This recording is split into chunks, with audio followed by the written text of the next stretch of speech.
Get ready, start. Mr. Vice Chairman, I rise to associate myself fully with the resolution and the concern which has been expressed from all the various sections of the House regarding the urgent necessity of developing rural industries.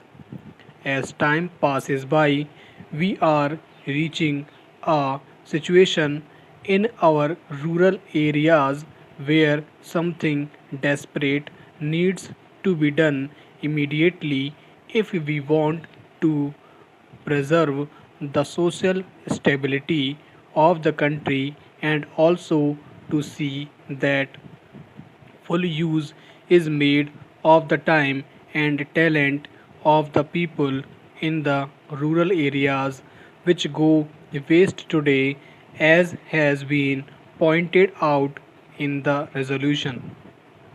Sir, the Planning Commission and the Government of India have applied their minds to the various isolated aspects of rural industries, and some valuable reports have been published and some important recommendations have been made in these reports which need consideration.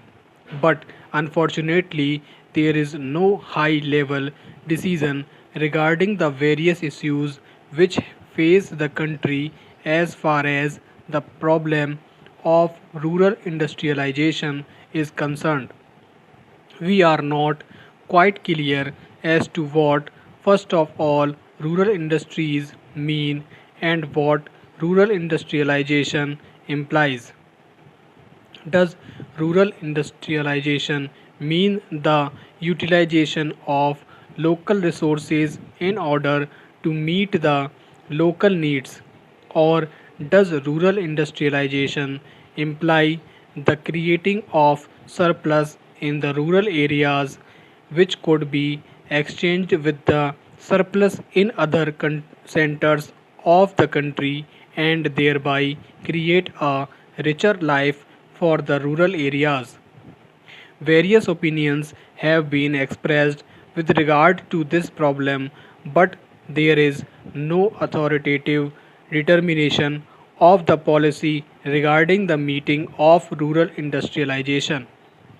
It has been suggested that if such import of capital and skill from urban centers were to mean merely the multiplication of the industrial centers in the rural areas, such a industrialization of the rural areas would nullify the advantages that are likely to accrue as a result of the rural industrialization.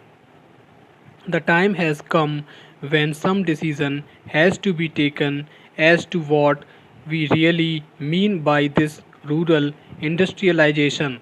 There is also difference of opinion regarding the authority that should undertake the responsibility for this rural industrialization. From the literature that has been published in this connection, it is quite obvious that two distinct and powerful schools have developed regarding this issue. On the one hand, there are people who believe that the task of rural industrialization should be entrusted to the village panchayats since they represent the village people and they have the resources and the powers to raise the necessary resources from the rural areas. The panchayats, it is felt, are the competent authorities to deal with the problem of rural industrialization.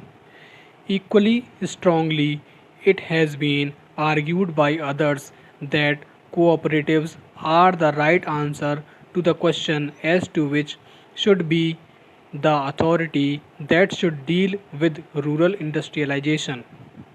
I may also mention that there is a third school which believes that the import of private capital and private skill into the work of rural industrial development is the real answer to the problem which we face in the matter of rural industrialization.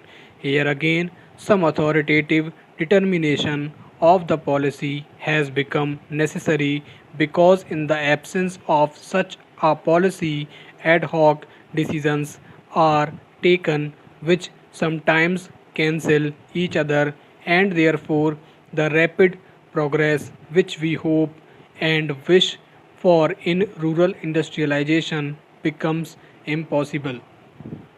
Then again, there is a further question of protection that may be necessary for rural industries in view of the lack of the internal economy from which rural industries would suffer. Whatever may be the answer to the first two questions, Professor Malkani has already referred to this question and various suggestions have been put forward. But all these suggestions require some detailed consideration as there are a large number of difficulties in implementing any one of these suggestions. Democratization of markets and the imposition of taxes in order to see that goods from the urban centers do not reach the rural centers in unfairly competitive conditions are some of the suggestions that have been made. One great advantage of a vast country is the large number of markets that are available for the goods that are produced in the country. However, if these markets are artificially restricted and goods are not allowed to move from one center to another, I am afraid more problems would be raised than solved. If this protection is sought to be given in this manner, yet protection has to be given to the rural industries if these rural industries are to develop. Therefore, serious and competent thinking is necessary in this connection, and again, time is running fast. Therefore, it is desirable that we should have some authority which could examine the various issues involved and determine the policy with regard to this matter also.